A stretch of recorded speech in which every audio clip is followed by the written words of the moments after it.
પણ મોટિવેશનલ વાત અથવા કોઈ આપણે સમજાયો હોય, અથવા કોઈ ઉપદેશ સાંભળ્યો હોય, અથવા રીલ જોઈ હોય, એ આપણે થોડો ટાઈમ માટે જ અસર કેમ કરે છે? કેમ આપણે એને લાંબો સમય સુધી અપનાવી નથી શકતા? તો એનું કારણ એ જ છે કે આપણે બધું કોન્શિયસ માઇન્ડમાં બધું જાય છે.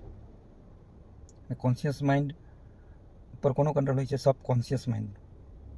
એટલે જ્યાં સુધી આ બધો ઉપદેશ, ઉપચાર કે કંઈ પણ વસ્તુ, મોટિવેશનલ વાતો જ્યાં સુધી સબકોન્શિયસ માઇન્ડમાં નહીં જાય, ત્યાં સુધી આપણામાં કોઈ ફેરફાર નહીં આવે. તો એ કેવી રીતના એક્ટિવેટ કરી શકો? તો કે તમે મેન તો ધ્યાન કરી શકો.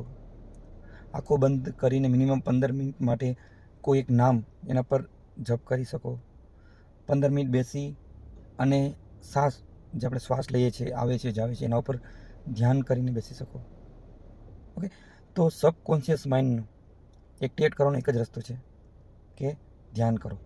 અને ધ્યાન કરશો એટલે ધીરે ધીરે તમારામાં તમને ચેન્જીસ આવવા લાગશે. પછી આવી કોઈ પણ વાત તમારે જે ચેન્જ કરવો છે તમારી જાત ઉપર, એ તમે આસાનીથી એ ચેન્જ કરી શકશો. Thank you.